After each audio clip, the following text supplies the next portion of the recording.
Welcome to Political Trade Secrets, an inside look at campaigns and politics, where we pull back the curtain, look under the hood, and investigate all aspects of politics and how elections are won. Now, here's your host, Dustin Olson.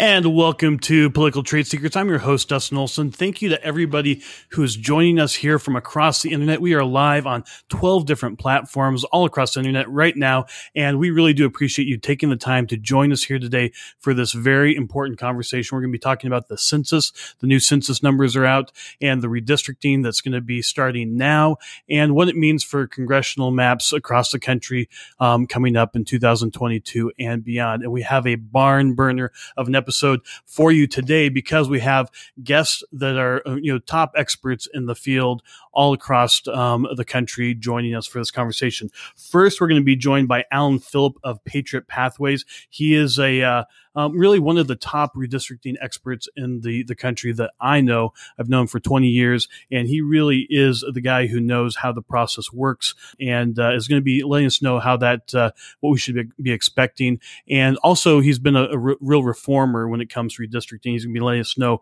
what that looks like as well. Then we're going to be joined by our panel of political experts to let us know how redistricting might be affecting the congressional map going forward in 2022 and beyond. Very exciting, very glad to have everybody as a part of that. But it's the time of the show that we all are looking forward to. And that is the time when we introduce the high priest of Ohio politics, the Buckeyes' best, America's sweetheart. He's your co-host and mine, Sean Bulldog Bartley. Sean, how you doing today? Doing well. Good morning to you. Good morning to everyone out there. Really looking forward to a great show. We've got a lot of great guests coming to join us here. So make sure that we would love to get your comments and your thoughts so you can join right into the conversation. Whatever platform you're on, you can send us your questions, your comments. We'll get to them in real time if you're watching us live. If you aren't watching us live and you're watching us later, we're going to go back and respond to those and get those comments back out to you. So great time to get out there, get involved, and join the conversation. So yeah, do it. Yeah, thank you. Yeah, so whatever questions, we have the top experts you could possibly talk to about the census redistricting and what the congressional maps might look like going forward. And, maybe even like what's going to look like in your specific state. We have, top people who can answer those questions. So I highly recommend people post your questions wherever you're at. Through the magic of the internet, they all come back to us. And that's the beauty of this process. I also want to let people know that if you would like to be part of the Political Trade Secrets community, you can sign up to be a Political Trade Secrets insider. You see it right there. And you will get exclusive stuff. We send our weekly insider email. We also send out emails on specific topics. So be sure to go about the process of going to the website and signing up to be a Political Trade Secrets insider, as well as we're going to have a bunch of resources from today's episode. And I would expect that we'll have a lot to send out. So the way to do that is after each episode, I send out a text message. You can text me right there, 202-918-3345. Again, that's 202-918-3345. What happens is you get the text message back. There's a link, you opt in, and then from then on, you're getting text from me or Sean throughout, the week. And you can ask us questions, you can comment, you can give us ideas for topics, and we really do appreciate those comments that we get from everybody. But we send out resources about the show following the program each day. And we're going to have a bunch from today on redistricting, the census, and what the congressional map looks like. And we have so many great people joining us here in a moment. I'm really looking forward to this. So 202-918-3345 is the way to do that. Now, I know that you're all here because you really do care about our country, and you really want to have the best for our country, and you would like to step up and be the most effective leader for your community possible. Well, there's going to be other people out there who you could inspire and empower to be the most powerful political leader they can be for their community. And how will they know about this? Well, it's as simple as joining.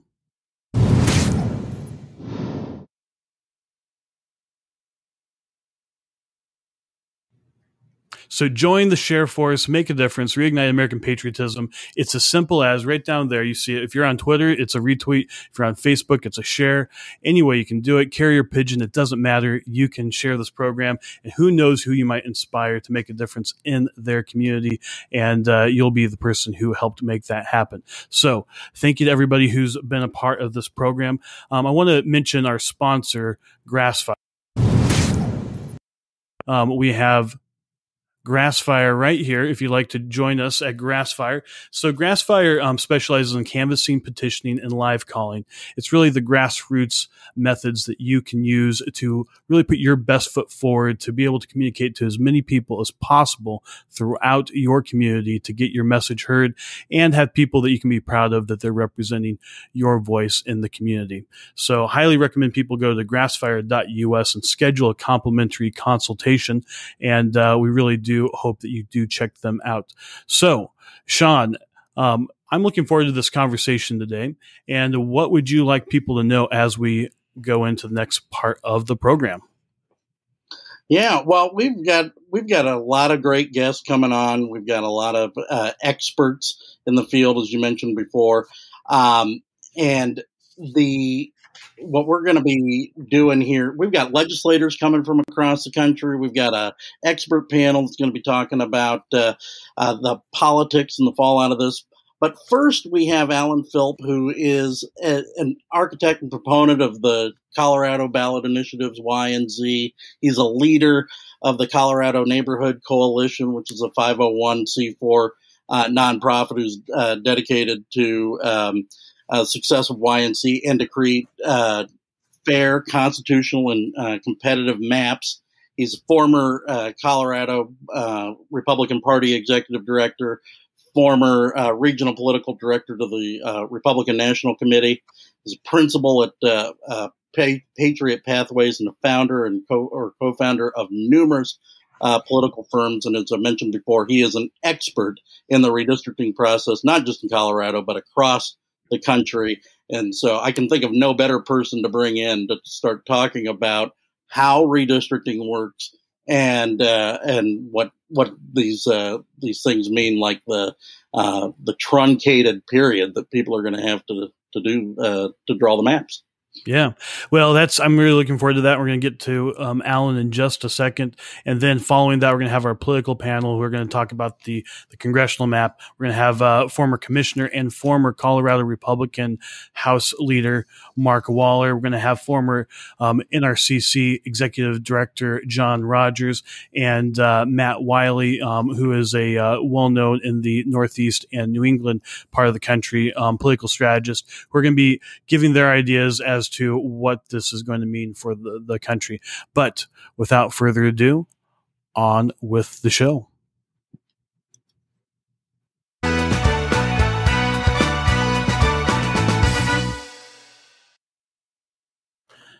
All right, we've got Alan Philp with us here today. Alan, it really is an honor to have you. I've known you for 20 years, and besides being an all-around good guy, what I think of you is I think of the top guy on redistricting out there in the country. You've been doing it for a few decades, and you've even gone from the carving of the maps to the reforming of the process. And it's, really, I think of you as being a leader in this whole domain.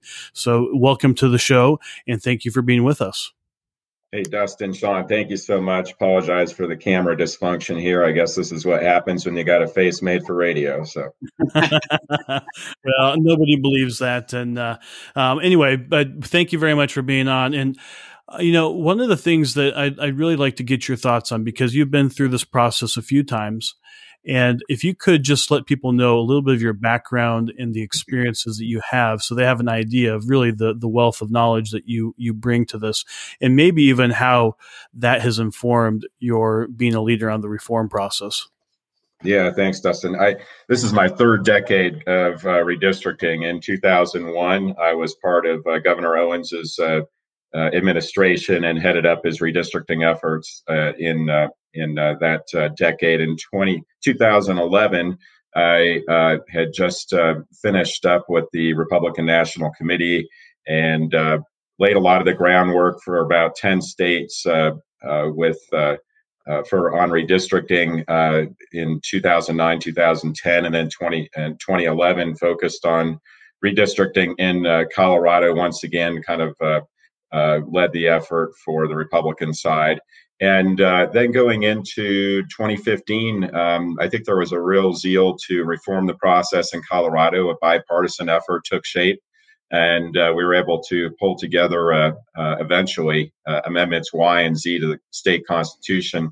Those were placed on the ballot by 100 to 0 votes in the legislature and approved by the voters by about 70-30 margins. Amendment Y reforms congressional redistricting, and Amendment Z reforms legislative redistricting. And now the big test to see how they work. Yeah. And right now you're active in that process. That's a big thing that you're working on currently. Yeah, our goal is at Colorado Neighborhood Coalition is to make sure that Y and Z are a success. So we want to ensure that we get fair, constitutional, competitive maps.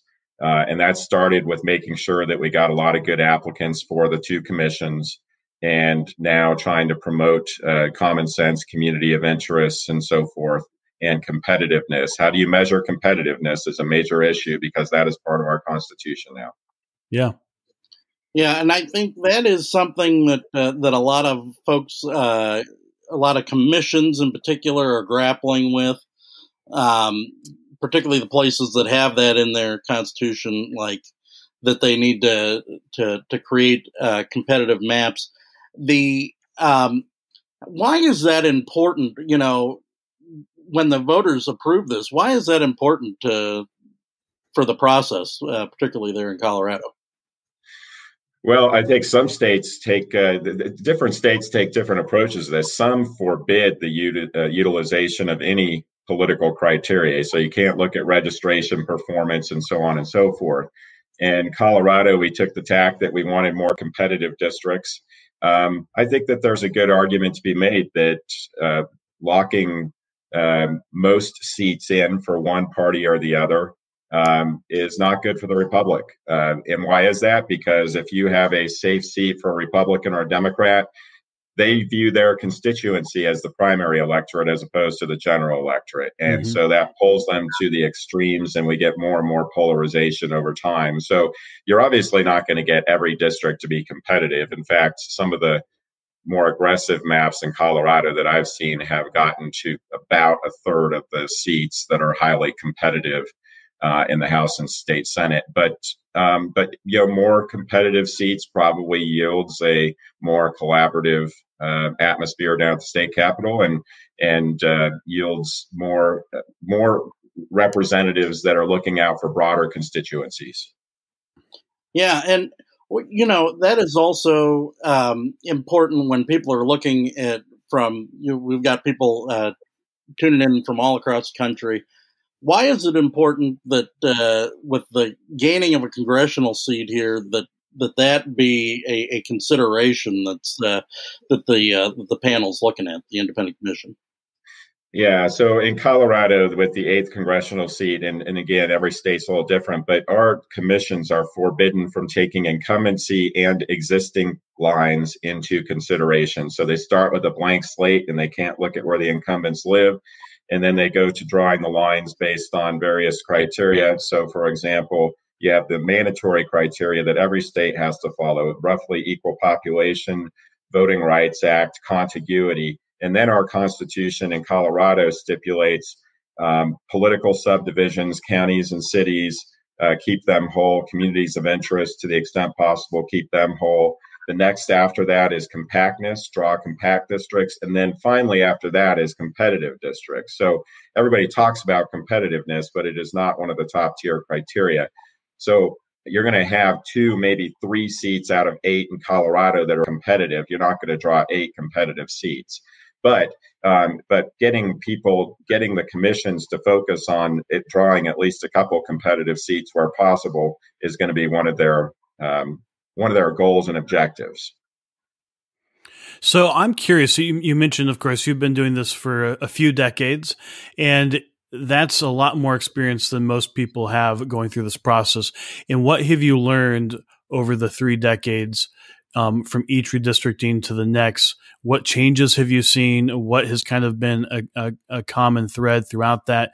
And what were those things that you saw that had you decide, I need to be a part of the reform movement? Yeah. So what happens in any state is, I think that the party that controls the profit process, if one party controls the process, they like fewer rules and more chaos because they can do whatever they want under that scenario. So for instance, in Colorado, before the passage of Amendment Y, there's no reason that you couldn't bacon strip every seat across the state from the southwest corner to the northeast corner and so forth. You could, and I was able to draw, when we started that process in 2015, we just knew that at some point one party was probably going to control the process in Colorado. That has not been the case for several decades. A Denver district court judge has decided which map to go with. But in Colorado, if one party controlled the process, they could really, really gerrymander the system. In fact, 8 districts, I've drawn some 6-1-1 maps, 6 Democrat, 1 Republican, 1 competitive, which is probably what we would have had if Amendment Y had not passed. So the party in power likes more chaos. What Amendments Y and Z do is they put some rules in place and they create balanced commissions. You have to have a supermajority to pass a map, and it's 4 Republicans, 4 Democrats, 4 unaffiliates. And we also borrow an idea from Iowa where the legislative council staff draw the maps. Yep. So those criteria point towards fairer maps, better representation. To your other question, Dustin, what led me down this road? Yeah, the process in 2001 and in 2011 was wrong. It was fundamentally flawed. We had a commission called the Colorado Reapportionment Commission. In both decades, it was controlled by the Democrats. And what they did was they ostensibly go through a 6 to 8 month process, open hearings, transparency, and so forth. And then with hours to spare, they come in with a new map and ram it through on a partisan vote. That's not good. There's not transparency. And so creating a system that generates fairer maps is important. And the lesson there is not all reforms are the same. We had a reform in 1974. It was broken. And now we're trying something that is much better. And I think the eyes of the nation are on Colorado. Well, we have a question here. I'm going to run it through a filter. It's, can this help Colorado turn red again? And we'll hold the partisan nature of that for the political panel. But what you're suggesting is that what it does is it just makes it competitive. And that's ultimately what this process can do. Well, what I'll tell you here is, according to Daily Cost, which many of you probably know is a very left-wing website, they measured the amount of gerrymandering in the 99 legislative chambers. The Colorado State House is the worst Democratic gerrymander in the nation. The median district is 7 to 8 points more Democratic than the state as a whole. And as you know, Colorado kind of tilts left right now. So we started with a map that was approved 10 years ago and was designed to lock in Democratic majorities in Colorado for 10 years, and it was very successful. In fact, in 2012, 2014, 2016, Republicans got more vote for State House than Democrats did in Colorado, but we came nowhere close to winning majorities just because of the map. So, a fair map should yield many more swing seats and legislative chambers that are winnable for either party over the course of the decade. And I think that's probably where we end up. So it's certainly not going to lock in Republican majorities, but it should afford Republicans an opportunity for majorities. Well, you've been involved with these efforts, and you've been paying attention to this stuff across the nation. Would you say that every commission is created equal, or would you say that there's places that do it a little bit better? And is it really something that depends on the state as to what might be the best process? Yeah, the reforms that are out there take various approaches, and some of them I would consider incumbent protection type commissions. We've seen that a lot in a couple of states like Washington State and in New Jersey. Then you've got, half-baked reforms or even faux reforms like the Colorado Reapportionment Commission. It started out with good intentions, but it became fundamentally flawed. You look at a state like Arizona, it relies on a 5-person panel. And that really puts one person in charge. It's the same thing in New Jersey, where you have 5 of one party, 5 of another party, and then they select a tiebreaker. So that tiebreaker has control over the whole process, which isn't a very particularly good dynamic in my view. But there's a lot that are incumbent protection type commissions that are stacked with political operatives. In Colorado, we decided to go citizen-oriented, no political operatives, balanced, 4 Republicans, 4 Democrats, 4 unaffiliates, neutral criteria, and the question always comes up: if 8 of 12 cannot pass a map in Colorado, what happens? It's a real roll of the dice. Then a map drawn by legislative council with no ex parte communications becomes law. So, so it's a real reform, citizen-oriented reform, and it's being put to the test right now. But to your question, not all reforms are equal. Some are just extensions of legislative map drawing that are dominated by political insiders. Some are designed to promote the interests of one party or the other, and some are really trying to reform the system. Well, one last question, and is there anything else that you think that people need to know, citizens of Colorado or citizens across the country need to know about the redistricting process as we go into this next year? Yeah. As much as the public hearings, whether at the legislative level or at a commission level, seem like they are astroturf. In other words, there are groups out there that are turning people out to try and generate comment, to reverse engineer a map, and that is happening a lot. Both parties draw the maps that they want to accomplish, and then they reverse engineer communities of interest. That stuff is still important because commissions and legislators can feel the heat. And even in a state such as Illinois, where the Democrats have control of the process, or in a commission-oriented state like Colorado, they have to take into consideration legitimate comments and public testimony. And sometimes quality is a lot more important than quantity. Getting 100 form letters that say the same thing is not as compelling as one person showing up and said, "Why are you dividing my neighborhood?" So, getting involved and getting people to engage in an effective way in public comment periods is really important. Awesome. And if people want to work with Alan Philp and be able to draw on your immense experience, how can they do that? Sure. I'll give you my email address, and also coloradoneighborhoodcoalition.org is the website of our 501c4, coloradoneighborhoodcoalition.org.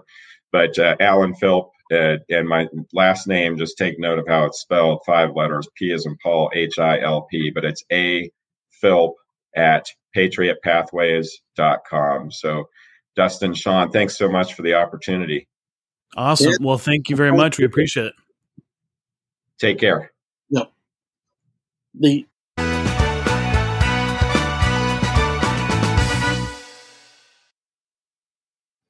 Well, excellent. You're about to say, Sean. Yeah, well, I was going to say, I think it's really important what he shared about, you might live in a state and they have a so-called independent commission.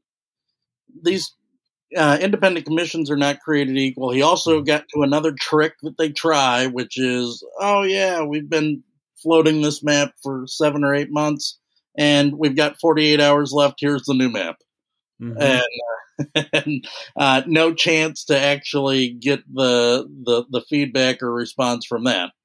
And it's why we actually see in some places some of the worst gerrymandering actually comes from the commission. So these people who say, "Oh yeah, you got to move this way," or who's independent. We're going to get into that in a few minutes here, but I thought it was really important.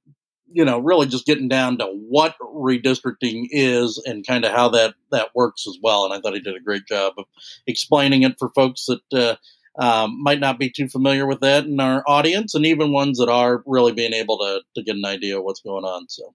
Excellent. And he mentioned a couple of things. We'll send out his email and the website and everything else after the show. So if you text me at 202-918-3345, we'll make sure that you get that. Plus our amazing panel that we're about to introduce in a moment. Though, Sean, I think you have one other thing that you'd like to tell us about. Absolutely. Look, if you're thinking about running for office, or maybe you're already in office and want to look at how you can be the best, most powerful political leader you can be for your community, your state, the country, or even the world, we'd love to have a conversation with you about what that looks like.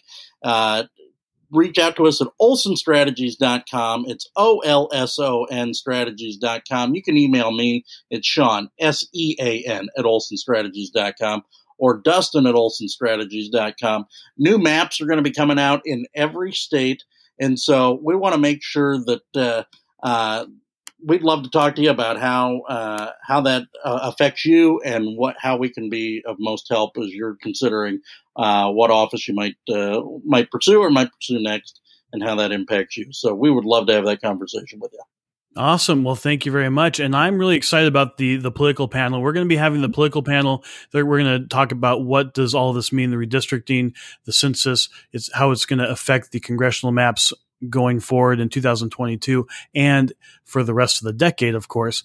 And then interspersed in it, we're going to have some state legislators from across the country popping in and out to talk with us. We're going to ask them questions about the process specifically in their state with the panel. It's going to be great. I can't wait. But first, one of our great friends in Colorado, he's the former Colorado Republican House leader and political consultant, former commissioner, Mark Waller of Waller Strategies. Mark, how are you doing today?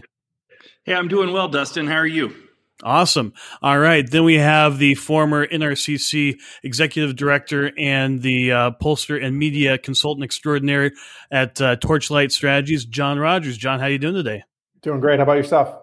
Awesome. And then we have Matt Wiley, expert in Northeast Republican politics, political consultant, and the head of the Wiley Strategy Group, Matt Wiley. Matt, how are you doing today?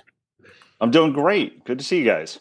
Awesome. Well, thank you all for being a part of this panel and for really taking a bite at what this is going to mean. I'm going to go to you first, Mark, as a former leader in the House of Representatives in Colorado, where Alan is from, and Alan was just talking about how things have changed.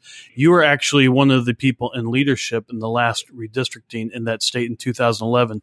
I believe you were the assistant majority leader at that time. You went on to become the minority leader later. So kind of just let us know what you learned in that process and what legislators across the country need to be thinking about as they start this process. Well, I'll tell you what, Alan was absolutely right. And by the way, I'm not sure I know how he could have done this for the last 30 years. I thought Alan was only 30 years old, but exactly.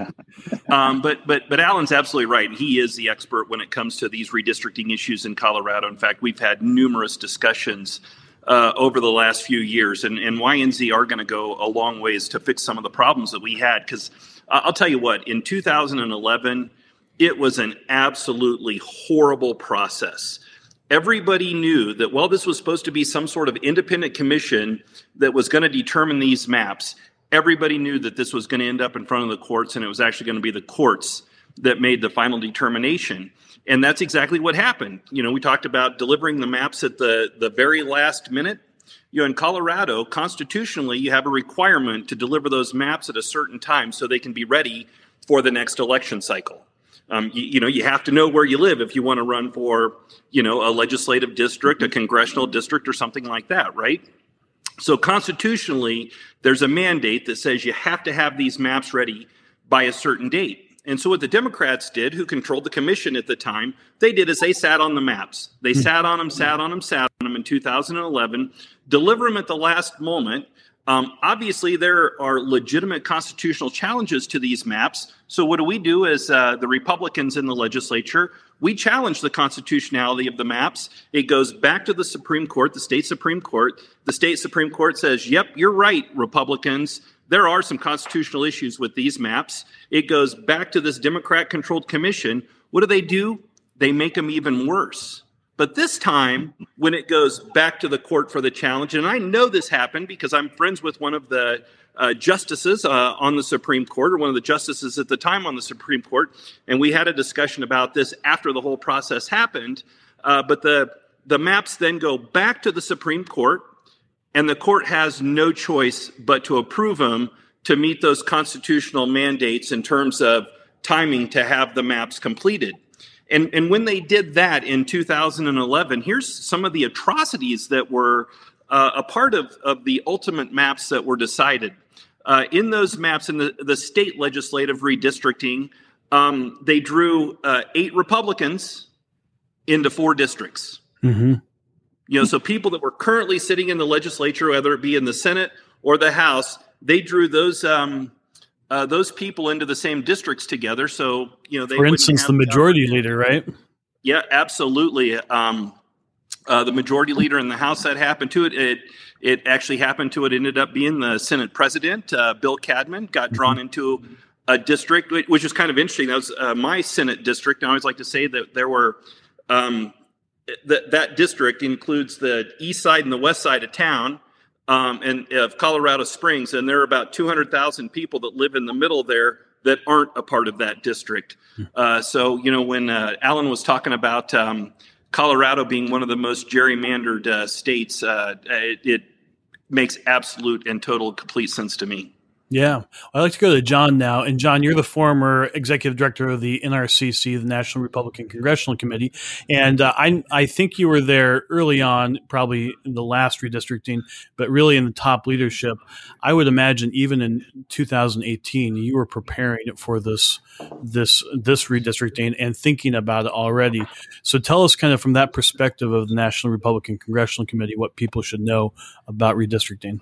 Yeah, I was there in the 12 cycle when the maps were being redrawn that we're currently running on, which was very interesting. For us along the way from 12 on, what you saw was, something that Mark alluded to, which is activist courts out there. The Democrats have gotten control of a lot of courts across the nation. The most egregious of which I think being the state of Pennsylvania, where they're elected judges and they're basically their own division of the Democratic Party that just the court itself just in 2018 just up and decided to redraw the maps. They effectively just legislated, which is insane. And they gerrymandered a map far worse than the map that was in place, which is just bonkers. What you see is messaging from the other side of the aisle all day long, Democrats crying about gerrymandering. But gerrymandering literally every chance that they get. You look at states like Colorado, you look at states like Illinois and Maryland, where Democrat elected officials are in charge of the process. And my 4-year-old could draw a more compact map than the congressional map in the state of Maryland. Mm-hmm. So it's like, this is one of the things that's like infinitely frustrating that on our side of the aisle, we get battered about being these like redistricting monsters, which just really isn't true. When the other side of the aisle is the one that's doing this, is the one that's like pushing harder in this direction. They've been really engaged between Eric Holder and Barack Obama, raising a ton of money to win state legislators, which luckily they didn't get full control over the United States of America on that front. We had a good year down ballot in 2020. Because it could have been much, much worse. And they had every intention in redistricting us into oblivion while crying about us redistricting was like the entirety of their game plan. Well, thank you for that perspective and shedding some light on it. And I thought your 4-year-old was going to draw us a Maryland map. I tried to get her to, but she was running. She tried to eat the map. Actually. Wonderful. Well, I'm going to go to Matt Wiley now. Matt, you and I first worked on a campaign together in Massachusetts, in Blue, Massachusetts, and you really have carved out a niche of being the Republican strategist who takes on a lot of the blue states, and places where Republicans may not have control of the power. And what advice would you have to Republicans in those blue states as to how they can approach this process and actually not just have these heavily gerrymandered maps like John was just talking about handed to them and what Mark was talking about? Well, I think the first process is they just have to stay engaged. I mean, it's we can't just roll over and die on these maps. They're going to try to write us off. I mean, you look at New York right now. They're going to try to eliminate. They lost one seat. They're going to try to eliminate a Republican seat. They're going to try to draw the map so Republicans can't win anywhere. And I think it's important not only to engage the public to do it, but to just really kind of continue to fight the fight so that we don't lose this representation up there. I mean, where the rest of the country and in some states, even in the Northeast, we have good, solid Republicans. But there are a lot of these commissions now that are drawing these in the Northeast, and we have to kind of stay engaged. It's telling politically that the states that lost seats are New York and Pennsylvania and California. It's really a rejection of the socialist policies of this elitist governors that have just driven people out. And as a result, we got to keep that push forward if we're going to kind of try to maintain control and ultimately win back some seats up in the Northeast. Excellent. Well, Sean, as we begin to let's dive into this, do you have a question you'd like to ask for the panel?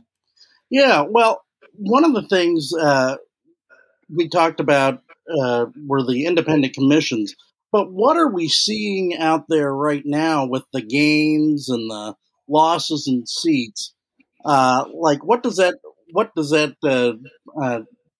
show us for the future here? Like, what is that? I know there's been some wild claims that it's going to be huge gains for Republicans, or it's not going to make much of a difference at all. So, just kind of some thoughts on the shifts in population and where these seats are going. Go for it, John.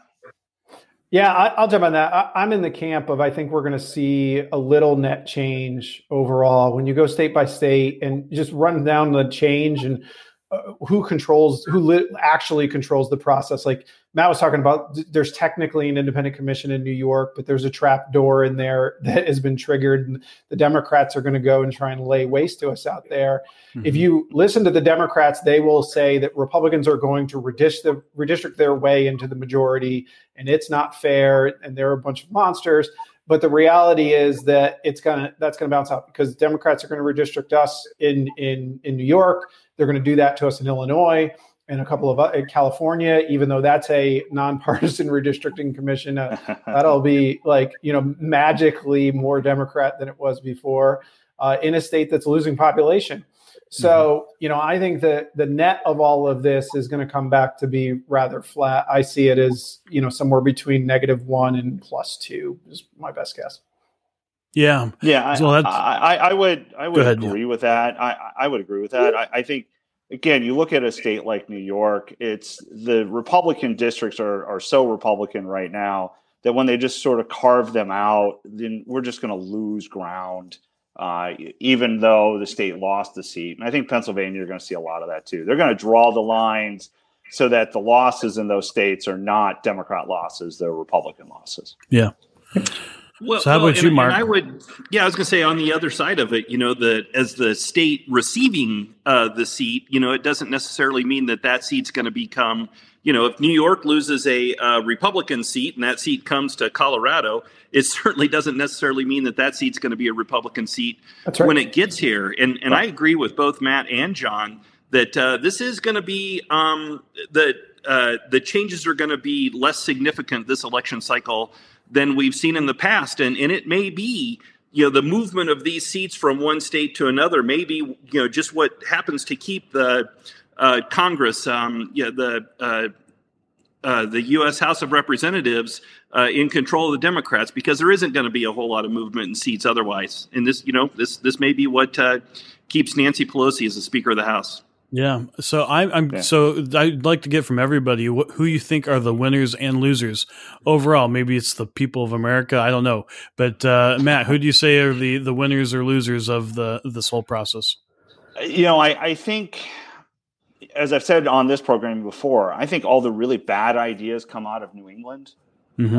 And so I feel like by losing a couple seats in Pennsylvania, in New York, and again, even California, Illinois, I think we can just get better policy, because we probably don't get as radical of a Democrat coming out of some of these other states that maybe happen. So I think net positive for us as Republicans, net positive for us as a country. And I think the real advantage are those southern states that start to pick up some of these seats.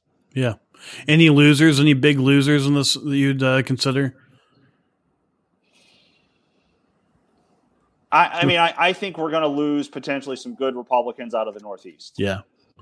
Got it. And that's an endangered species to begin with. So I think we're going to make some districts that have been competitive a little more competitive, and could potentially lose some good people that we otherwise would need to grow our party.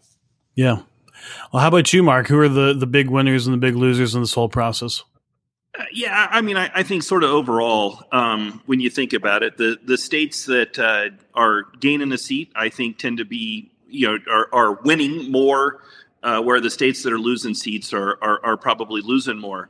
But I think what we really need to be looking at to a much greater degree is the state legislative reapportionment commissions that are happening as well, because I think that's really where the rubber meets the road, and that's where the laws are made that really have the direct impact on people's lives every single day. And I don't know if it was Matt or John that said it about how the Democrats have taken every opportunity they can to gerrymander seats, but that's certainly what's happened in Colorado, less at the congressional level and so much more at the state legislative level.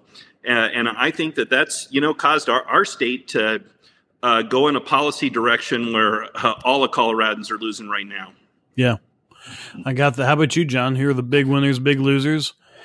Easy big winners, election attorneys. Anybody who gets paid to draw maps and suing people about the maps is, I think, a clear winner on that. I think media buyers will probably also win, because there's going to have to be more money spent on these races.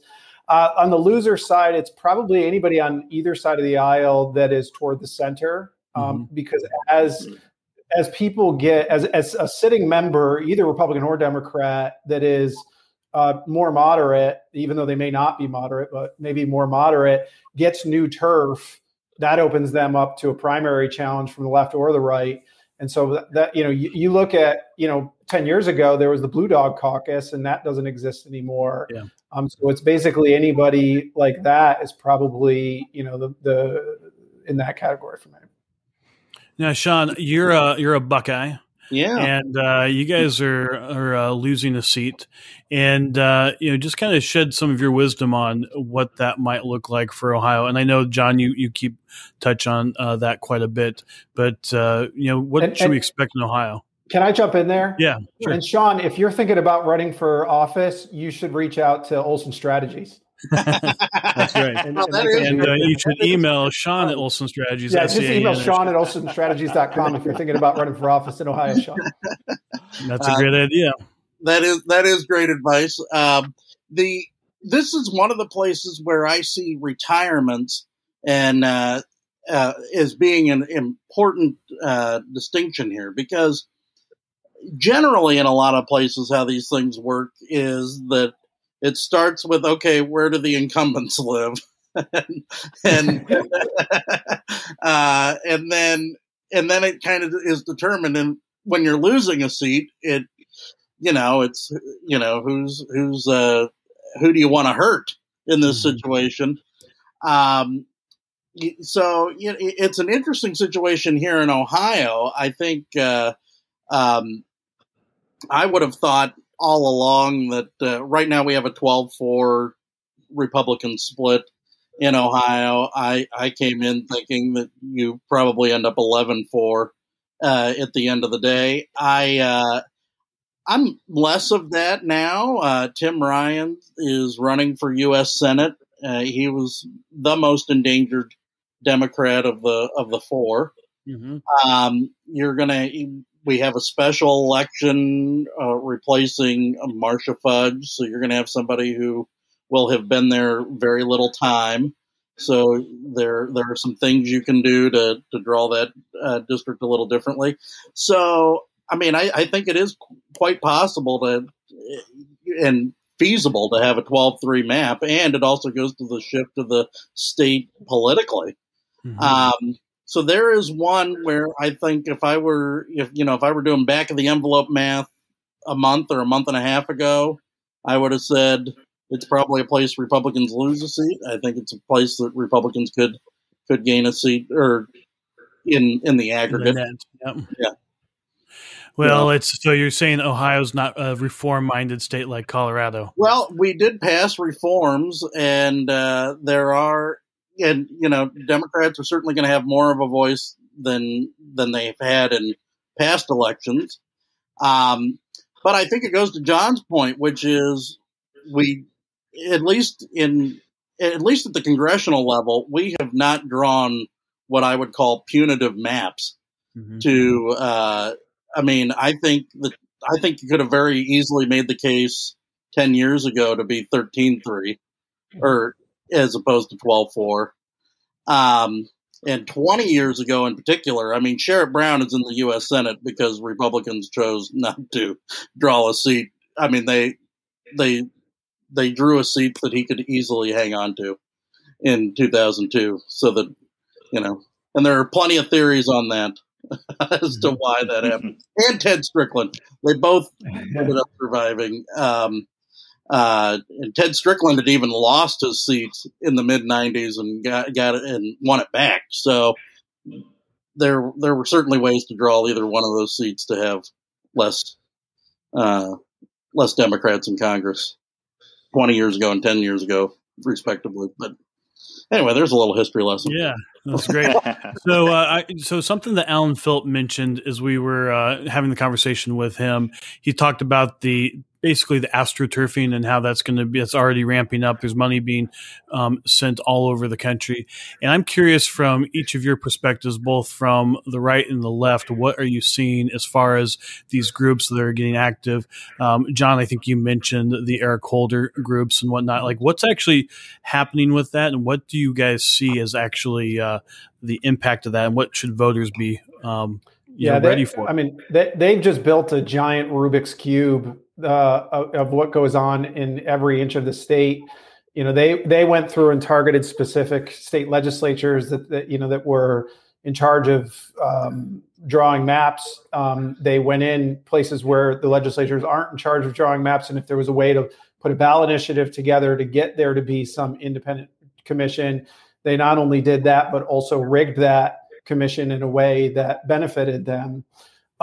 They've spent a crazy amount of money suing over these maps over the decades. So, they've erased probably 6 to 8 seats just over the last 10 years, or less 8, over the 8 years between when the maps were finalized and now, just by suing. And they've been very aggressive on all of this. And, they also have a good messaging operation on making us look like a boogeyman in the whole thing. And, and that's their game. Yeah. Well, and North Carolina is a great example of that last part, which is suing over maps. And they just decided they were going to sue every 2 years. Yeah. Like, okay, you keep redrawing maps. It doesn't matter. We're going to keep suing and keep suing and keep suing. Yeah, and then they also target courts as well that are elected, like I talked about in Pennsylvania. This is something that a lot of voters out there don't really pay attention to, is who are the judges, it's just like, oh, it's a judge race. Who cares, right? Well, it actually really matters, because in a lot of places they're legislating. Like you take North Carolina or Florida, where the judges were telling them how to draw the maps. Like, you have to draw this into here and this into here, and then pass that and come back to me. Is a pretty common practice out there. So, everybody should pay a close attention to these judge races out there and don't let them slip by the wayside. No. Yeah. And if I can, it's also a great incumbent protection for the Democrats with these lawsuits, because if you're a candidate looking and you don't know what district you're even going to be in yet, it's hard to raise money for an undetermined district. And so the Democrats can just sit there and raise money. And now you're staring down a couple $1 million and they don't even have a district yet. And so they are using the clock in lawsuits to sort of help protect some of those vulnerable incumbents. That's a great point. Now, Mark, in your state, we just talked to Alan about the commission, but he said that even in Colorado that there's going to be a lot going on, and even in the choosing of the people on the commission, it seemed like there was a lot of activity that was happening. Can you kind of shed some light on that process and what actually happened there, and what is one of the more true independent commissions out there?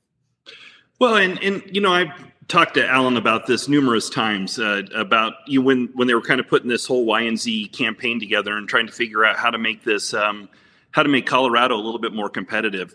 I can tell you right now, I don't think this is a perfect solution that we have in Colorado by any stretch of the imagination. In fact, I think that Democrats still have too much control over redistricting in the state of Colorado. However, it's better than it was. Yeah. It creates a little bit more randomness in terms of the people that are going to end up on the commission. You don't get to just sort of, handpick and select the partisans that you want to be a part of the commission. In our old, the way we did it in the past, the Chief Justice of the state Supreme Court got 4 picks.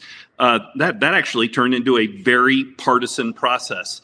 In 2001, when they were doing redistricting, Republicans were pretty much in control of everything: House, Senate, governor's mansion. But because the Chief Justice of the state Supreme Court had been appointed by a Democrat years earlier, she appointed 4 very partisan liberals to the redistricting commission. And that's what ended up getting us what we ended up with then, which is, kind of caused this tide to happen over the last 20 years. But I want to address one thing John said, which is that the way these groups have done such a great job of making us the boogeyman in this process. Yep. I was just watching a national outlet this morning talking about redistricting, and it was all about how Republicans are gerrymandering and Republicans are engaging in this partisan process, and Republicans are engaging in this what should not be a partisan process, but making it partisan, and how Republicans are responsible for this. And all I could think was, man, come to my state. Because I have seen it time and time and time again, where 8 Republicans get drawn into 4 districts. Tell me that's fair. Tell me that's not a gerrymandered process. Having a Senate district where, you have one side of town, the other side of town, 200,000 people living in between them that aren't part of the district. How is that not the Democrats engaging in this process as well? So I think one of the things that we need to do much better is put out the examples of how this happens to us as well, and how that this isn't a Republican issue. You have the power. You're going to gerrymander to make sure your side has the best opportunity at success. Yeah, we've got a few great messaging minds here on the panel. So to all of you, what is the answer to that? What Mark just was talking about. What do Republicans do? Because we have a situation where I think we were going into a better than even chance to win the House of Representatives, and now Democrats are making it about how we're going to gerrymander our ways into it. And I think we had a legitimate chance to do well. We probably still do. What do you recommend to Republicans out there about how to talk about this? I would just love to start by pointing out the irony of they're all over us if we think an election was stolen, but if they think that gerrymandering stealing elections for them, then it's okay. I mean, it's like the double standard is crazy. The answer is always go on offense. Like, we just cower whenever anybody talks about it. They're just like, oh, the Republicans are gerrymandering, and everyone's like, it's like, you got to go on offense. You say, no, you're gerrymandering. At the exact same time, the map in Illinois and Maryland was drawn. Like, how do you explain that? Yeah. So the answer is always go on offense. Yeah. In my book. Matt, you were about to say something. Yeah, no, I agree with that. I think they've taken a two-step approach at us. It's we're gerrymandering and we're restricting voting rights. And so they're making it a bigger conversation about how evil we are and we don't want people to vote. And we just have to play offense. If we don't play offense, we will lose those districts. We'll lose state legislatures, and then we'll be wiped out into oblivion. Yeah. Well, you're involved in the Northeast and New England with a lot of the Republican leaders up there and helping with press operations and pushing. And it's a unique kind of press. And John's had this experience. Northeastern press are a lot more active than, say, Mark Waller's press in Colorado. No offense, Mark, but it is blood sport in the Northeast. And and so this could actually be fun for Republicans to actually take the fight to people, couldn't it? Yeah, absolutely. And it's the other thing is we can't rely on state parties to do that work too. I mean, we have to, as Republicans, as operatives, as legislators, as activists, whoever we can engage and start taking that fight directly to the public, directly through the press, challenge the press on what they have to say. They like to tell us why we're wrong. The Boston Globe loves to write the story every 4 years about how it's the worst field of Republican candidates they've ever seen in a lifetime. And so that's just the story they write. We have to keep pushing back, and we have to keep getting people elected to the legislature and pushing these policies through. Because if we just let up and we accept what they put out, then again, we lose. And we have to do it from a lot of different angles. It cannot just be hope the state party takes care of that. Perfect. And I think John has a comment, but I want to go to Mark because I know you have a hard out. So, Mark, if you wouldn't mind giving us your last thought before you jump off, and make sure you tell people how they can use Waller Consulting. Sure. And I apologize. I have to go here. But I think one of the things we also need to do is come together as Republicans. We need to do a much better job uniting around our message and do a better job of getting our message out there.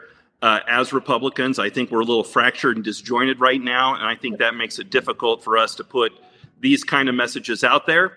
I'm Mark Waller. I own Waller Consulting in Colorado. I do political consulting and lobbying. I like to lobby, obviously, at the state level, but I also like to lobby local governments as well. So if you need anything, reach out to me, markwaller.law at comcast.net.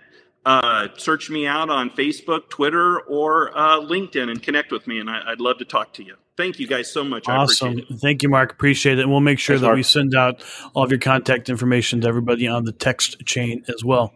So thank you very much. And we will see you soon on Political Trade Secrets. So, John, go to you if you wanted to. Hopefully you put a pin in that thought.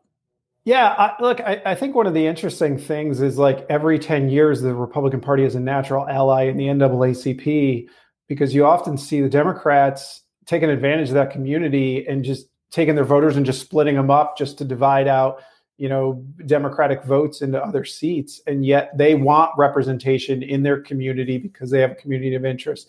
And I think that's always been an interesting thing that I've noticed that, pops up every 10 years, and something that we should probably, talk about beyond just that. But, I agree with Matt and everything that he said on that point as well. And it's just, that point of, like, don't rely on the state parties, is a good one. That, they're not, they generally aren't pushing out as much commentary on redistricting across the country. There are instances where they do, but in a lot of cases, the lawyers have party committees of any sort, so terrified to talk about redistricting because they're just going to get sued, and all their emails are going to get, put on dock hold for the rest of your life, and so they just generally don't talk about it.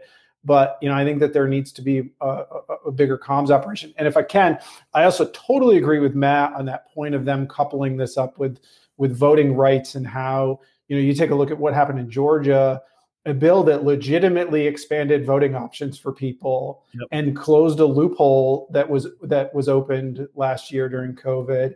And they somehow have like translated that into something that it's just not. I mean, they're getting more aggressive.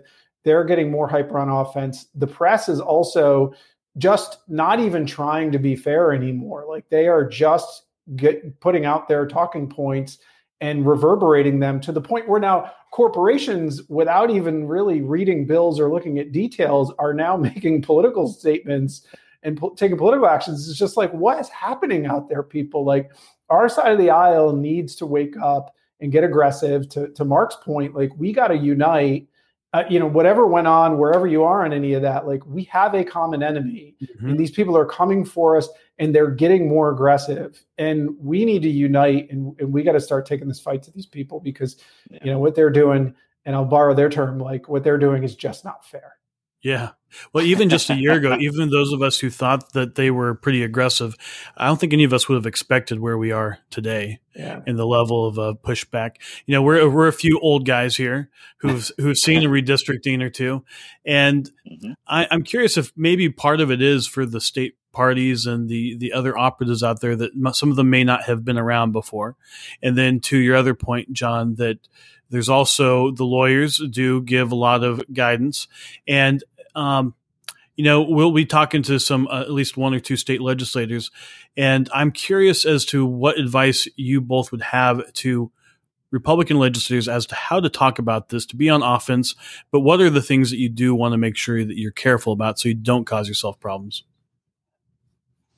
I'll go to you, John, because I know you've had to deal with this at NRCC. Yeah, let's start with the careful point, because I think that that's actually the more important one, and how we've seen maps end up getting redrawn.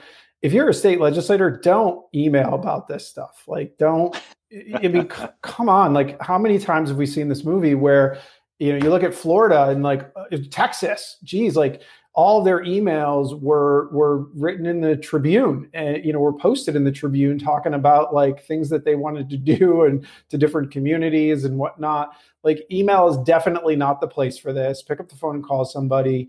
So on that side, be super careful about what you say in email. Assume that what you're writing in email is going to get printed in the newspaper, because we've seen it happen specifically on this point. And your email is subject to what's called document hold, that if there's a lawsuit that gets put on you about redistricting, then all of your emails could end up being like not subject to your organization's automatic delete policy. So you may end up having to hold on to not delete any of your emails until that lawsuit is cleared up, like 6 years later. And that's, I don't know that that's necessarily, where a lot of people want to be. So be super careful on technology. Just, talking about this, like, learn the lessons that, people have made in the past. And then on top of that, like, let's get our talking points together. If you're a legislator in wherever, insert state here, North Carolina, Florida, Georgia, wherever, look at some of the things that have gone on in some of these other states so that you're armed, where it's like an Illinois or a Maryland, where even the NAACP was suing the Maryland Democrats or the legislator up there 10 years ago because of how egregious they had gotten. So, get yourself armed, and to, if you're in charge of an organization that can help, then, get these talking points out there and let's get some messaging together. Awesome. Matt, what are your thoughts? Yeah, I agree with all of that. And I would add to it, anticipate attacks because where they're going to come at us, and be ready to respond. Don't just assume that you can put these out and everybody will look at them and say, oh, these are great, wonderful. Understand you're going to be attacked as being racist or whatever attack they're going to come at you with, and be ready to push back from the beginning. Right. Don't lose a cycle. Don't lose a day. Don't lose an hour. And then the second piece is respond to the negatives before they come up. If you start to see in op-eds and letters, you can see that's a systematic attack coming at you. Be ready to respond to those before it becomes just part of the public conversation. That's sort of ultimately the Georgia voting law, just like John said, was a great law that opened up voting, but somehow that message got away from us too late, and we just couldn't put that horse back in the barn. Yeah. Can I make one more point? Yeah. Just because I think I love what Matt said. And I think it's super important that we as Republicans have this natural inclination to explain when we're being attacked, especially on stuff like this. Well, this and this. And the answer is like 9 times out of 10, or maybe 999 times out of one more than that. The answer is go on offense. And like if you're explaining you're losing, you just turn it around and just go right back at them on this, because the facts are on our side. The truth is on our side. And so you got to arm yourself with talking points, push this stuff back and get on offense. What's the James Carville quote? It's hard to think when you have a fist in your face. Yeah. Right. Well, and that's a great point, particularly about the Georgia legislation in particular, to say, look, it's time for more transparency, for you to actually be able to see what's going on in the system. And, you need a ID for everything else. Why don't you need ID to go vote? And it's something that we know polling wise pulls through the roof. That's exactly and, and then just hammering it. So for me, like the crazy part about that in Georgia is that it's already the law that you need an ID to go and vote on election day. And we should have called it this. There was a loophole where if you were voting by absentee, there was no identification requirement. So like just about anybody that could just, send in a ballot if they really wanted to. I mean, there's, I'm from New York. Like I've seen lots of things. Matt's from Massachusetts. I'm sure you've seen a lot of different, things in that category, but like it was already the law. And there are, places that, the Democrats are in control of and passed that have voter ID, and it's not some racist. I mean, are you calling driving racist somehow? Yeah. Like just because you need a driver's license to drive? Is that give me a break here. This is crazy. And if people are truly don't have IDs, the thing to do is to get people IDs. If there's really a certain segment of the population who don't have IDs, let's get on that. That's the thing you could actually do to raise people out of poverty or whatever else, because you can't get a bank account or anything else without an ID. With all these people who apparently don't have IDs out there, the last thing they're thinking about is voting. They want to get an ID first, I would assume. Yeah. And it's like you need an ID for all this other stuff in your life. And their ID requirements aren't even that stringent. It's like, your driver's license number, your social security number, almost anything will do. And you just need a note from your mom. A note from your mom with a number on it is they're not some like arduous, 11-step process where we have to verify, put a blood sample on your voter card and send it back. Like that's not what we're dealing with here. It's like, it's not even an arduous process. I don't know. Matt, it looked like you had something you wanted to add to all that.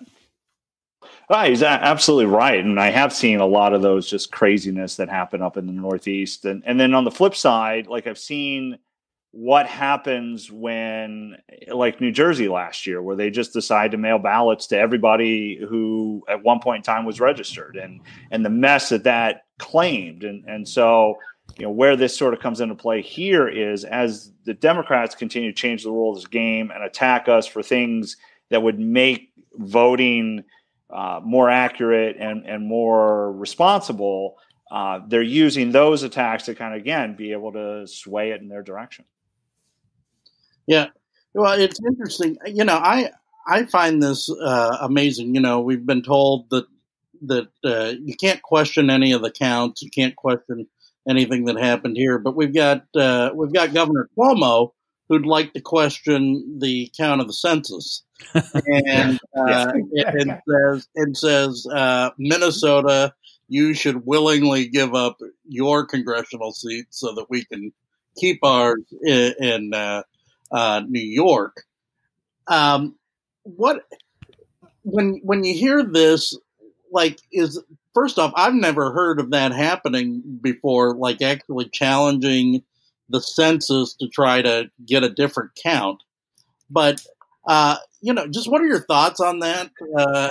And is it something that might be a possibility for them? I mean, I think Cuomo's lucky they stopped counting when they did, or they may have lost another congressional seat. I mean, the exodus out of New York right now into New Jersey and Connecticut is remarkable. But I don't you're think one of them, goes aren't anywhere. you? You used to be in Manhattan. I'm in South Carolina right now, waiting this thing out. They're just tired of being assaulted on our rights and liberties. You know, we don't want the high taxes, high regulations. I don't think it goes anywhere, but I think it continues to show the double standards that they'll put out there for the sole purpose of their message. And really, their end goal is to win an election. Their end goal is dominance and control. And we just don't fight that way. And I think to what John had said before, we have to start fighting that way. We have to start pushing back on the ridiculous message and the double standards and have a uniform message on that, so we can just kind of continue just to try to win some of these back. Yeah, John, you're a New Yorker. You're a Cuomo whisperer. What do you think he's thinking? Yeah, those are fighting words. I know. Yeah, so I'm a New Yorker, so I'll apologize in advance if I swear. It's just natural.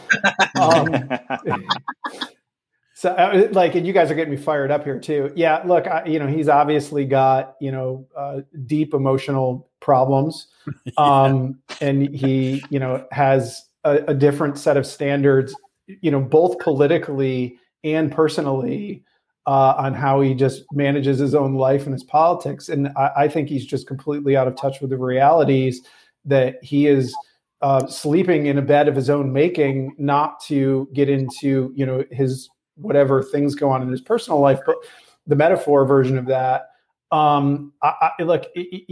Their policies are driving people out. They've taxed people to kingdom come, and then they're surprised when businesses are leaving and people are fleeing to Florida and North Carolina and South Carolina and other places, and now they're trying to borrow people from Minnesota somehow. Is just not workable, and it's really just about his failed policies more than anything else. And he's so arrogant that I don't think that he can even realize that and make any changes. All he can do is just blame other people and point the finger at President Trump, who's not even in office anymore, or anybody else that's convenient for him. Yeah. Well, I want to kind of begin to close with one last question, which is just any last thoughts that you have on redistricting, the census, and the emerging congressional maps that you think people should be thinking about as we move forward, and then how people can work with you. But I'll start with Sean with your final thoughts. I know we already know how to work with you, but just give us your final thoughts on this. One thing I would encourage people is to be on the lookout, because with the census being coming out later, and these states we touched on a little bit, is that I think you're going to see some maps that are either hurried out, or you might see some other games played. Like let's wait one more cycle before we do something. Is something that some states might try, particularly if they're if the population shifts are not in their favor. And I think I've got a pretty good sense of which way each of these tactics or schemes would go, and it would not be in the favor of Republicans. So those are the things I'd be on the lookout for, because I do think there's going to probably be some challenges to constitutionality of having to make decisions quickly. We know government's incapable of that, so why would you force this on them, or whatever else might be tried. So that's what I would be looking for. So for the listeners and viewers out there, be watching for that, because I do think that's going to be one of the things that is not talked about now, because the people who are trying it don't want you to know that that's the backup plan. Excellent. And I put the text number up because I'm going to make sure that we send out for all of our guests all the ways to get a hold of them and their websites. But we'll go to John next, and your last thoughts and how people can work with you. Yeah, I don't have much beyond that. I mean, I'm pretty open about my thoughts on all of this. Just arm yourself with knowledge and talking points, and and just be ready when the time comes to push back these arguments that is going to be made. I totally agree with Sean that there's going to be some measure of convenience out there of like, oh, hey, we got the data too late, can't redraw here. But yeah, we're in a real hurry. We're good here is, I think you're going to see some of that because like the other side is the party of double standards and they're okay with that. So I think you're going to see a lot of that out there, which will be really interesting because you could see a state like Pennsylvania where it's going to be potentially hard for them to draw another Dem seat because their court, legislated a new map and they're going to lose a seat. So yeah. I wonder if they punt, which will raise a very big equal representation under the law question when they're actually have to lose a seat, but yet may try not to lose a seat, which would actually mean that there's one extra member in Congress in total. So, if you got that, I'd put that on your bingo card to see if that happens somewhere, because I think in a state like that where, they have a hard time, that they may just try and punt their map drawing. So we could end up with a Congress that's larger than it's supposed to be next go round. Wow. That's quite the possible bingo card. And, Tennessee didn't do redistricting for like 60 years and just tried not to do it until the 1960s. And they got called on it finally. So there is some precedent for a state not dealing with it.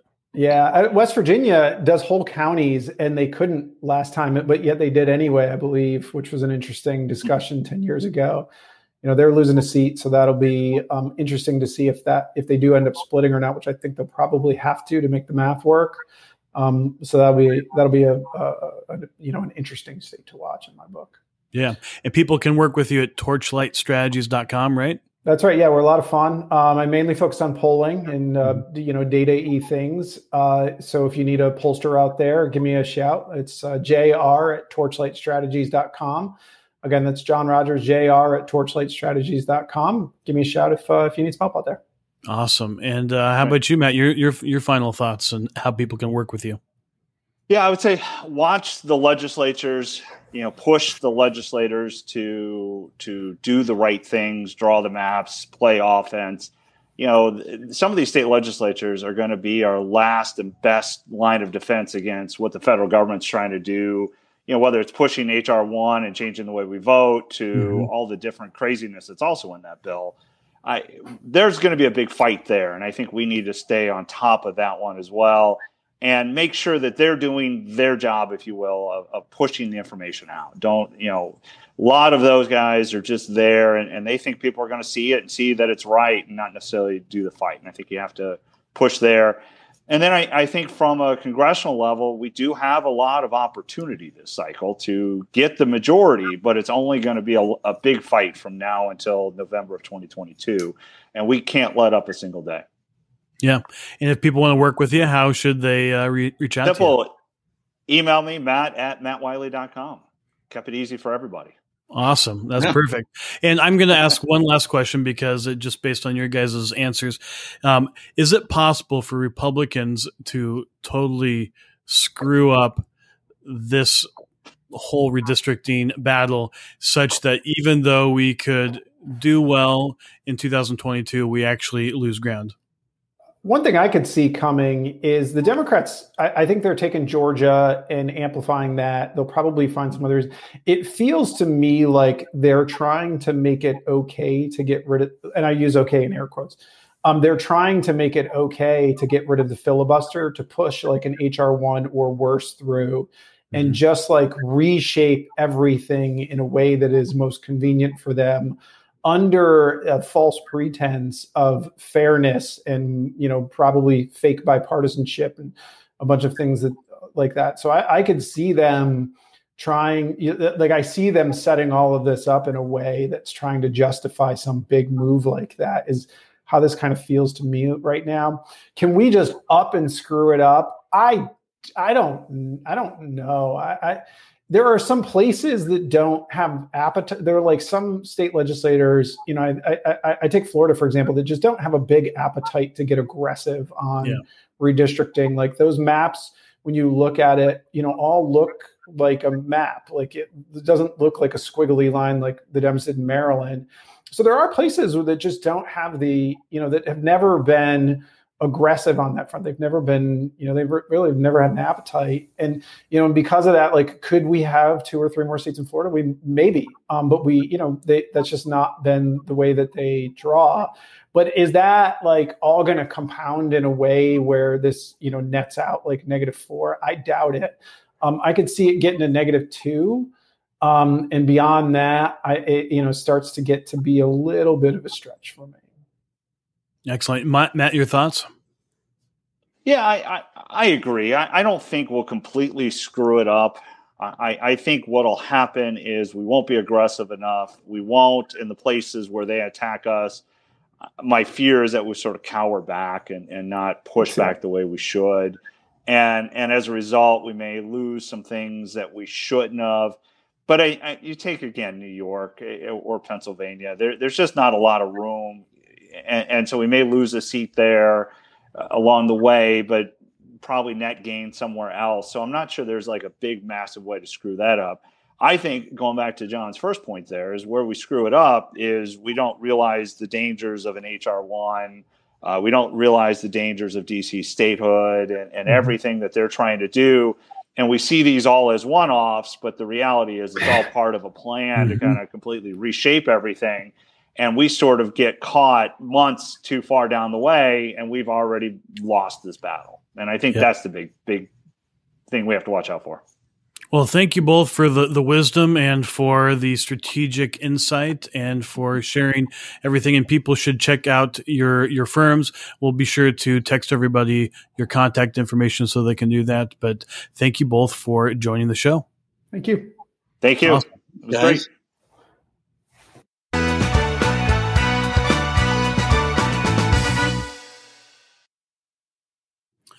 Well, that was a heck of a lot of fun, and those are great guys, and I really do recommend that people work with them and check out what they do, because you really do want to have people like that in your corner when you're going through one of the toughest battles in your life, when you're running for office, when you're taking on some big issue and what have you. We enjoy working with each of them. We've worked with everybody who's been on the show today and have been in the trenches with them before, and they're really great people to have your back when you are doing something big and important, which we hope you are doing. And one of the ways that you can really have some people to have your back is to go to politicaltradesecrets.com right now, sign up to be a Political Trade Secrets Insider, get exclusive stuff, get our weekly insider email, and be a part of our community. Additionally, as I mentioned before, we will text out all the resources from today's show, plus everyone's contact information so that you can be in touch with them. So text me personally at 202-918-3345. Again, that's 202-918-3345.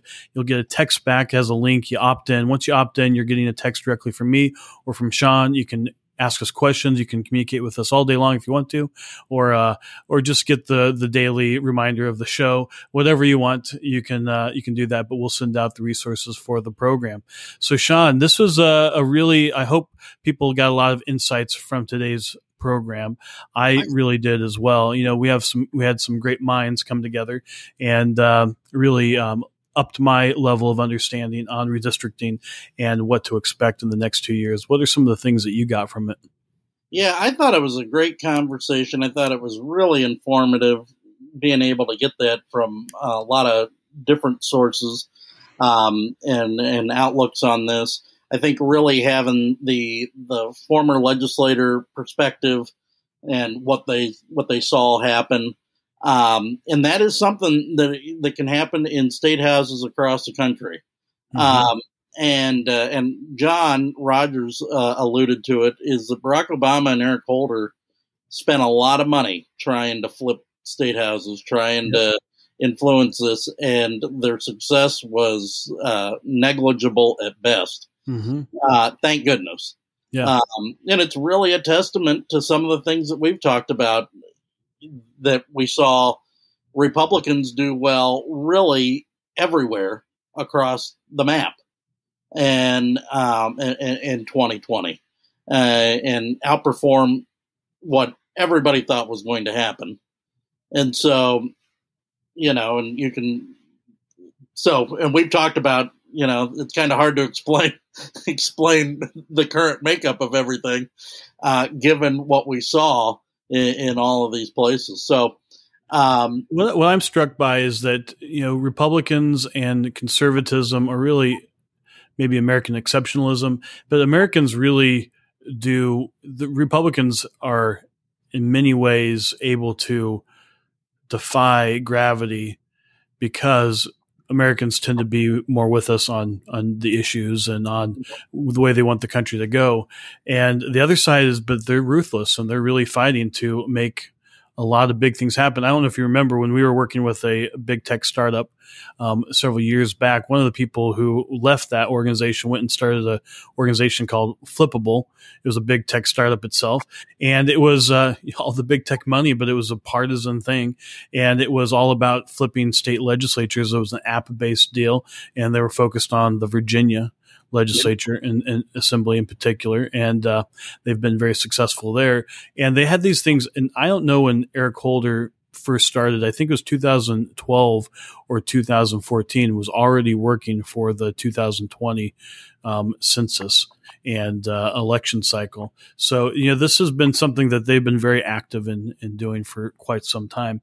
And we have a number of legislators who we had ready for the program today. We have a lot of people who are very interested in this. We've had a lot of people watching throughout this from the 12 different platforms that we're on right now. And that is pretty amazing. And thank you to everybody who's been a part of this very deep conversation for this whole time and for joining in. And we have legislators from across the country who are watching. We have legislators from across the country who are going to be a part of this. So I think we'll have them rescheduled for another time and make sure that we have that. And thank you all the state legislators who are taking this seriously. Hopefully you got some ideas as to strategies, as to an approach, how to be careful in the right way and not be careful in the losing way. I think that was that's something I got from John's comments and from Matt's comments, is that there's a way to be aggressive and then there's a way to be smart about it. And you don't just come on and you don't say, you don't want to say things that make it seem like you're going to do something that's untoward. You want to be really clear, like you are here to make sure that people are going to have representation. And this is the truth, is that Republicans, if they stand for that, if they stand for communities of interest, having representation and having a fair process, we are generally going to do better in the process. So that's really where you want to stand, and you want to fight back against the attempts to gerrymander and to point out just how ridiculous Democrats have gerrymandered all the way back to, I think it was in Massachusetts. That's the where the term gerrymander comes from. It's Jerry. I don't remember his last name, or maybe that was his last name. And then the salamander. It was all around the suburbs of Boston, I believe, and it looked like a dragon actually. But that's where the term gerrymander came from. And I think that was one of the early Jefferson Democrats who was part of that process. Anyhow, and it's been around for quite some time, and in the last few decades, as we've had technology that allows people to really carve these districts very specifically, it's gotten a lot worse, and the Democrats are the biggest offenders of that. And John here has a comment. He says, "Appreciate the show, guys. Super helpful." Well, thank you very much for your comment there, John, and thank you for your interest in being a citizen who cares about the process and is willing to inform yourself and get different perspectives on that. And hopefully, we're able to provide that. Well, thank you for that, and thank you for all the comments today and questions. Sean, what would you like people to know about our sponsors? Yeah, well. Look, we would love to talk to you about how we can work with you on your race. It could be for running for office. It could also be how you can be the most powerful political leader you can be for your community, your state, the country, or even the world.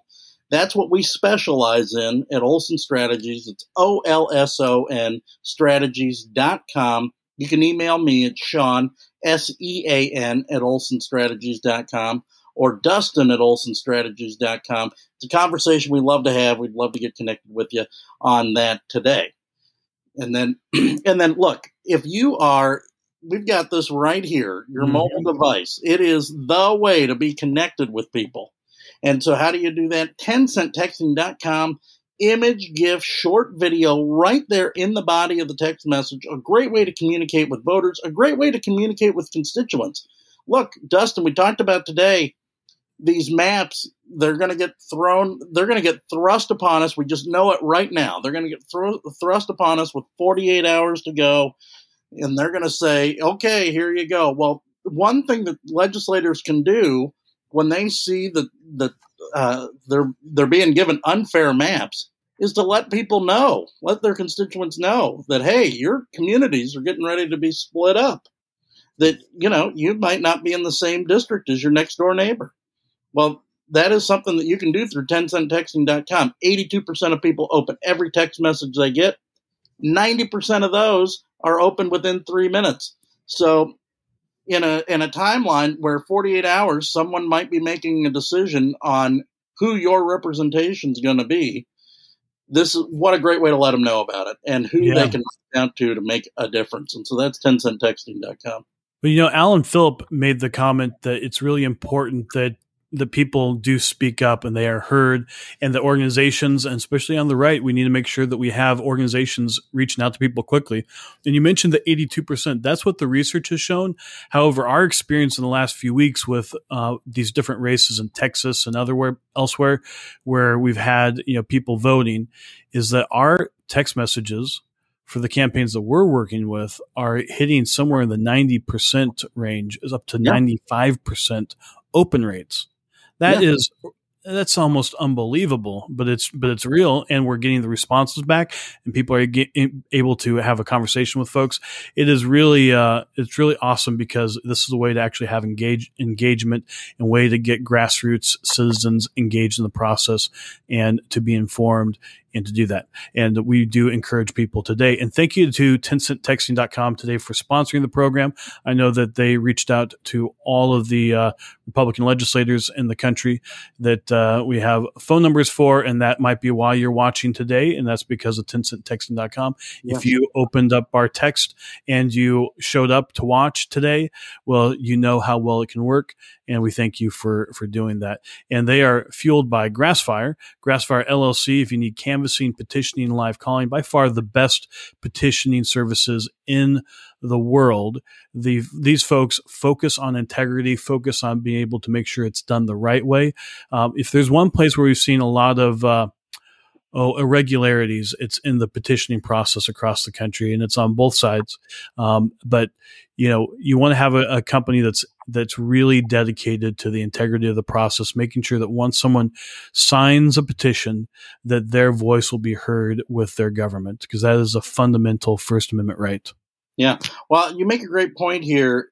Having petitioning done and done well, and being able to survey what the new lines are. Look, if you're running for office, you're in a state that does it by petition, and you're getting the lines later than ever. A lot of states might not move the deadline to actually file for office. You might be talking a very narrow window to actually qualify for the ballot. And so you need to be prepared for that, and no one does it better than Grassfire. So professional, transparent, and using cutting edge technology. It is really important. They will know where the district is and make sure that you're only getting people from your district, and that you're not having a lot of extra waste. So definitely check them out. Go to grassfire.us to schedule a complimentary consultation, and highly recommend that. And of course, as we said before, sign up to be a Political Trade Secrets Insider and get exclusive stuff at politicaltradesecrets.com. And then, as I mentioned throughout the program, but it's really important, we had a lot of folks on today and a lot of people that you want to work with. If you're interested in working with them, we're going to send out their emails and their websites so that you can know what they do and how to get a hold of them. Text me at 202-918-3345. Again, that's 202-918-3345. And for everybody on the podcast, 918-3345. Be sure to text us. Sean, any final thoughts as we wrap the program today? Well, I want to thank all of our panelists and all of our guests for being on. Was really great what they had to share. I want to thank everybody for watching and listening, sharing their thoughts. We really do appreciate it. And, this is an important topic that's going to be with us for months. Mm-hmm. And I think it's going to take a lot of twists and turns that we haven't seen in past cycles. So we're going to be keeping an eye on it for you. But we do appreciate, reach out to us, too. If you see something going on in your state that we might not catch, we do appreciate that. So look forward to hearing from you on that. And Dustin, appreciate really your leadership of the conversation today and really navigating it. I think it was really great and informative for all listening. So, and already getting great feedback from folks who reach out directly and independently, just saying that they really enjoyed the conversation from beginning to end. So. Excellent. Well, thank you, Sean, and thank you for your expertise, and thank you for all the insights that you provided during the program. People really see why, having a team like us as your general consultants can really make a difference. All the strengths that we can bring together, and with partners like everybody who's on today, you can have a really amazing team of people who really are committed to you being able to have your vision become a reality. And I'm really grateful to all the people who are on the program and to everybody who watched the program and for taking this seriously. This is where, something that people always say, oh, this will never happen, or that could never happen. Well, the one thing that I know is true is that the thing you didn't expect is going to happen at some point. And that's if you haven't learned anything in politics in the last 20 years, 30 years, 40 years, whatever it is, if you haven't learned that the thing you didn't expect is going to happen, then you haven't learned anything. And I just would expect that there's going to be something in this next 2 years that we're going to be surprised that has never happened before.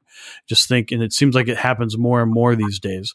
So I would expect that that's the thing to expect, is the unexpected as we go through this process. It's already different than it normally has been. It's already later than it normally has been. And there's going to be a lot of twists and turns. You're going to need good people with you to help you navigate that. But thank you to everybody for your commitment to this country and for your commitment to reigniting American patriotism. Thank you to everybody who shared the program today. Who knows who might inspire to make a difference in their community.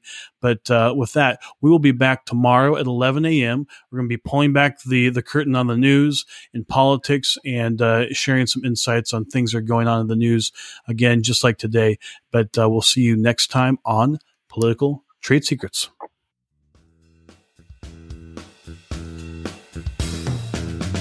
Join us next time by subscribing on iTunes and get show notes and sign up for our newsletter at politicaltradesecrets.com.